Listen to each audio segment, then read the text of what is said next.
Айырмашылығын бір-бірінен қаншалықты айырмашылығы бары туралы бізге әріптесіміз жақсы мағлұмат берген сияқты, қымбатты көрермен. Енді кезекті меймандарымызбен таныстырып өтейін. Алатау ансамблінің жетекшісі жаңа ғана жетігенде бірге ән орындадық. Тұрсынай Әлібекқызы, әнші, актер, өздеріңіз жақсы танитын Әсет Есжан және дәстүрлі әнші Ұлжан Ағлақова. Қош келдіңдер.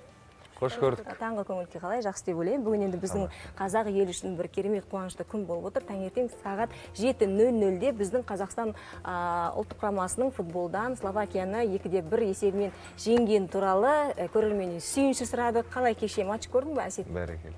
Жоқ, матч көретін мүмкіндік болмады.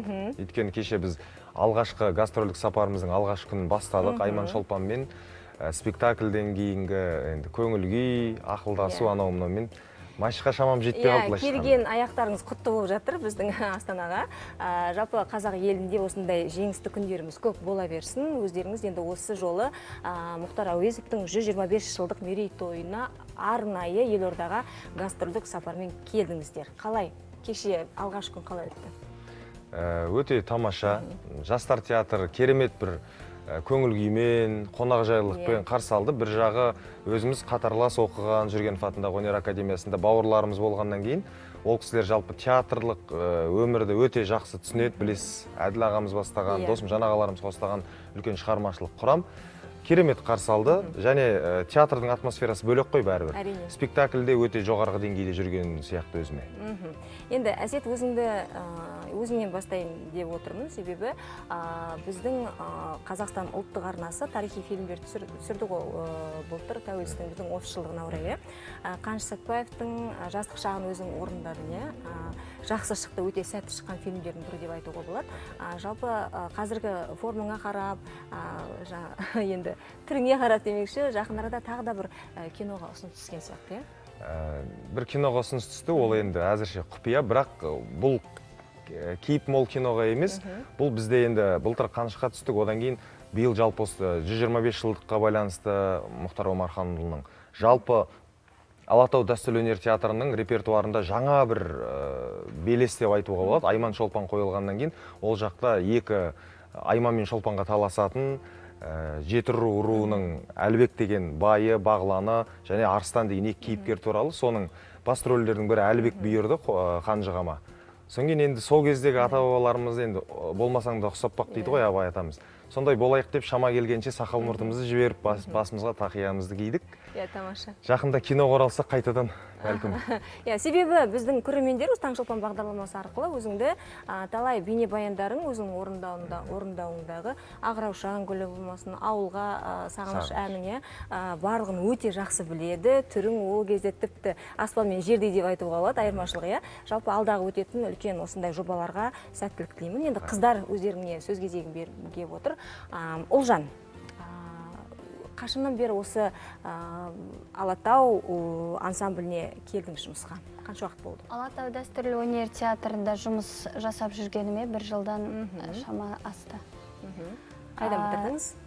Темірбек Жүргенов атындағы өнер академиясының дәстүрлі ән кафедрасын. Дәстүрлі ән демекші, дәстүрлі әнді біздің көрермендеріміз өте қатты сүйіп тыңдайды, жақсы көреді. Енді өзіңіздің орындауыңызда қазір бір ән сұрасақ қалай қарайсыз?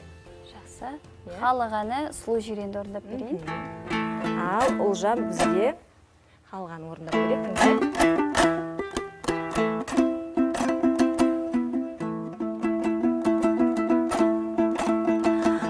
Тасыған толқа баққан әле деймін ақын, әледен өте шықсаң әле деймін, сұлу жирен неғай, жаманды жайда білмес неғаласың ақын, жақсыны жайда білер тіле деймін, сұлу жирен неғай, келеді жирен тайпаны бау жазирамай жайсаңдай, мінгенде көңілім шаттанып Арамғалай ән салмай Солу жерен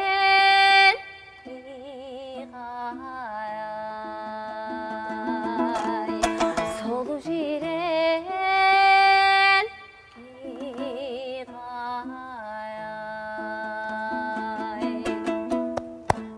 Рахмет, Ұлжан. Таңертеңнен әншілердің дауысының оянуында өзі бір оңай емес, бірақ дегенмен де бізді көріп отырған көрермендер үшін тамаша осындай жарқын дауыспен ән шырқап бергеніңізге рахмет, Ұлжан. Әсет, өзіңнің дауысыңды да естігіміз келіп отыр. Әсет енді эстрадалық әндерді орындайтын жақсы білесіздер. Қазір енді домбырамен қандай ән орындайды екен деп күтіп отырмыз.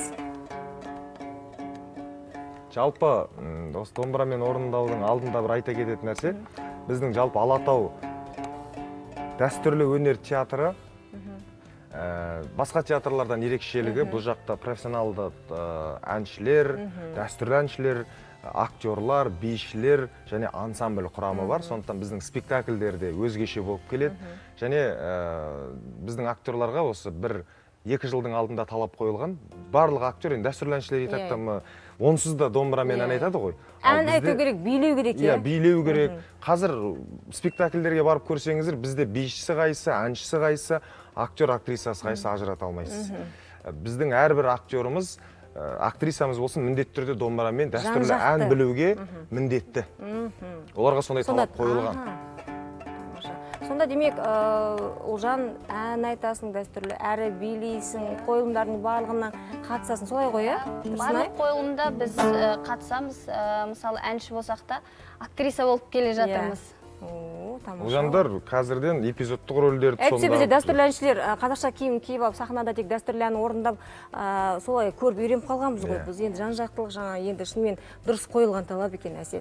Жастардың жан-жақты дамуына, ізденуіне үлкен бір мүмкіндік қой бұл.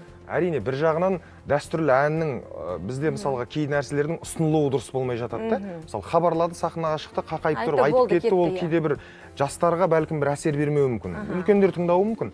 Ал қазір біздің Алтыбақан деген қойылымдарда дәстүрлі әндерді бір қалпын бұзбай, әуенін бұзбай, бірақ ұсынылуы басқаша болып жатқаннан кейін, арасында би болып жатқаннан кейін, жастардың да дәстүрлі ән тыңдауға деген құлшынысы, қабылдау артып келеді. Енді осының бір дәлелі болсын, Сәкен атамыздың Тау ішінде деген әнінің бір шумақ қайырмасын айтып береді.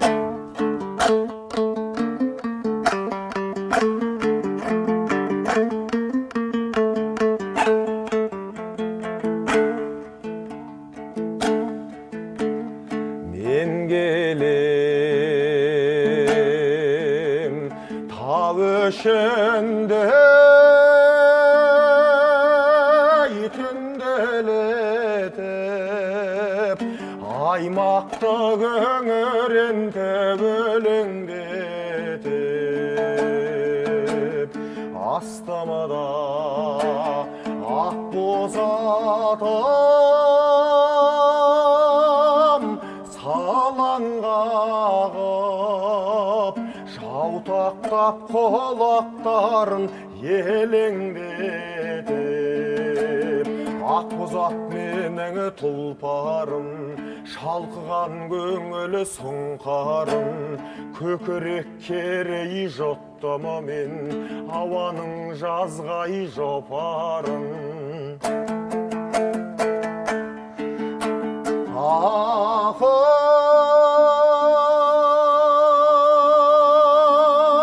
сүмбілі шаш, қарай көзің, тәттай сөзің, білгейсің келгенімді жалғыз өзің.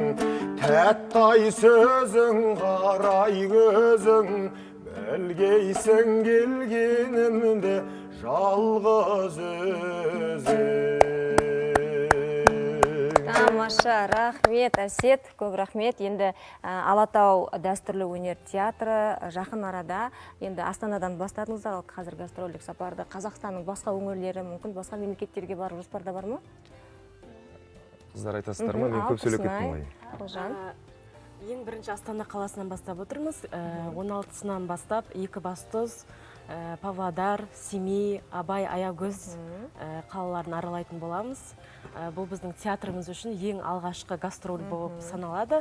Әрине бұған дейін түрік елдерінде өзіміздің өнерімізді көрсетіп, театрымызда қаншалықты адам бар, 70 адам болса, барлығымыз сол елге барып өнерімізді көрсетіп келген болатынбыз. Тамаша. Енді осы дәстүрлі өнер театры биылғы 2022 жыл президенттің ұсынысымен жарлығымен балалар жылы болып жарияланды ғой. Жалпы балаларға арналған қойылымдар қарастырылған ба? Иә, бізде балаларға арналған осы балалар жылына арнайы Әгугай мен Егигай ертегілер желісіне құралған балаларға арналған спектакль жасалды. Жақын арада режиссеріміз Нұржан Тотов ағамыз. Ол жерде де мысалы көбіне әншілер ойнайды, себебі әншілерді бізді актерлік шеберлігімізді әрі қарай дамытып, шыңдап, сондай бір ертегіде жануарлардың кейіпкерін балаларға қызықты болсын деп қызықты. Ол жерде киетін костюмдеріміз де өте қызықты. Балаларға Алматыда қойған кезде балалардың көңілінен біраз шықты, улап, шулап, солай қызықты қарсы алды. Бұйыртса бүгін Алматыда, Астанада осында қоямыз. Қай жерде өтіп жатыр, Әсет? Кеше жастар театрында болды, енді спектакль болғаннан кейін. Бүгінгі Алтыбақан, ертеңгі Ренат ағамыздың кеші, олар конгресс холлда болады. Астана концерт залында. Иә, Астана концерт залында болады. Енді неге жаңағы дәстүрлі әншілерді көбінше сказкада ертегіде ойнатты деген себеп, біз өзіміз актерлік оқыған кезде де бірінші сондай жан-жануар этюды ертегіден бастадық, өйткені ол актердің қалыптасуына үлкен ықпал тигізетін дүние. Енді баяғыда 1926-да алғаш театр ашылған кезде онда әншісі де, ақыны да Иса Байзақов, Серке Қожамқұлов, Қалибек Қуанышбаев, Жұмат Шанин деген сияқты дүние құрылды ғой. Бізде де қазір біздің театр сырттай қарасаңыз, сол кездегі бір қазақ театрының қалыптасуындағы бір дүние біздің театрда қазір болып жатқан сияқты. Өйткені дәстүрлі әншілердің актерлық шеберлігі қазір аздау болғанмен, ол кісілердің дауысы, білесіз, домбырасы шарықтап тұр. Бұрынғы ол қалыпты қазір спектакльге алып келіп салған кезде бұл кісілердің өздеріне де қызық болып жатыр. Біздің актерларға дәстүрлі ән айту қызық болып жатыр. Bir жақсы бір байланыс, үндестік келе жатқан сияқты мен өзім. Әсет, өзің жақсы білесің, мысалы бұрынғы ескі кадрларды қарап отырсақ, қара ақ түсті, бұрынғы ескі фильмдерді, жалпы біздің ұлттық мұрағаттағы кадрларды қараған кезде жаңағы біздің Әміре Қашаубаев атамыз болсын, Дина Нұрпейісова болсын, Шара Жиынқұлова болсын билеп жүрген, әр қайсысының жаңағы бишілік, әншілік өнерінен бөлек, күйшілік өнерінен бөлек өздерінің сол өнерін көрсетіп жатқан сәттегі актерлық шеберліктерінің өзі мысалы адамға үлкен бір әсер етеді. Сол сияқты жаңа өзің айтып отырған жастардың сол ізді жалғастырып, қазіргі уақытта заманауи бағытта алып келе жатқандығы көрермендерге ұсынып жатқаны әрине бізді қатты қуантады. Тұрсынай, енді жаңа өзіңіз айтып қалдыңыз ғой, 70 шақты ансамбльдің құрамында өнерпаздар бар деп, солай ма? Жоқ, 14 музыкант бар ансамбльдің. Ансамбльдің құрамында сіздің жалпы дәстүрлі өнер театрының. Жалпы театр. Енді қазіргі құрам, мысалы Әсетті жақсы білеміз. Танымал актерлар, әншілерден кімдер бар? Танымал әнші актерлардан Әсет ғана. Бізде Алатау серілері. Жақсы білеміз Алатау серілерін. Көп шығып жүр. Біздің театрдан құралып, біздің театрдан іргетасы бастауын алып дейсің ғой. Одан бізде Бибігүл Қилымхан апайымыз бар. Ол кісі жұмыс жасайды. Марал апайымыз бар, Ануарбек. Көптеген актерлар, Дәулет, Арипов қазір көп үлкен отандық фильмдерде бой көрсетіп жүрген. Лаура Мырзахметова. Енді жалпы осындай бағытта ұстанатын театр, жалпы өзің айтып тұрсың ғой, Әсет, кинода да жалпы барлық жан-жақтылығын әншілердің актерлік шеберлігінің дамуына да үлкен мүмкіндік беріп жатыр театр деп. Ол жанды да, Тұрсынайды да болашақ біз фильмдерден көріп қаламыз әбден мүмкін. Осылай шыңдала берсе, Тұрсынай, енді өзіңіз мына жетігенмен біздің Таңшолпанда әдемі нотамен бастап бердіңіз, тағы да бір әуен сұрағымыз келіп отыр. Шәйнекті бой алып қойайын, жетігенді көрсетейік, әдемілігін ал кеттік.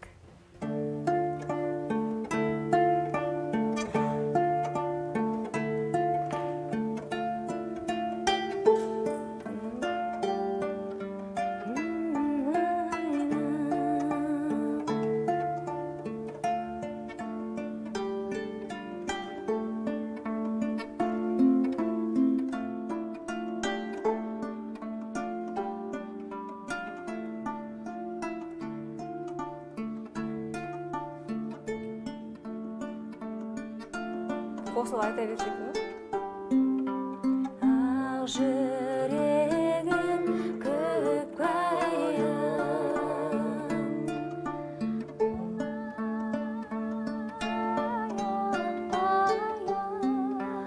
ақ жүрегім көк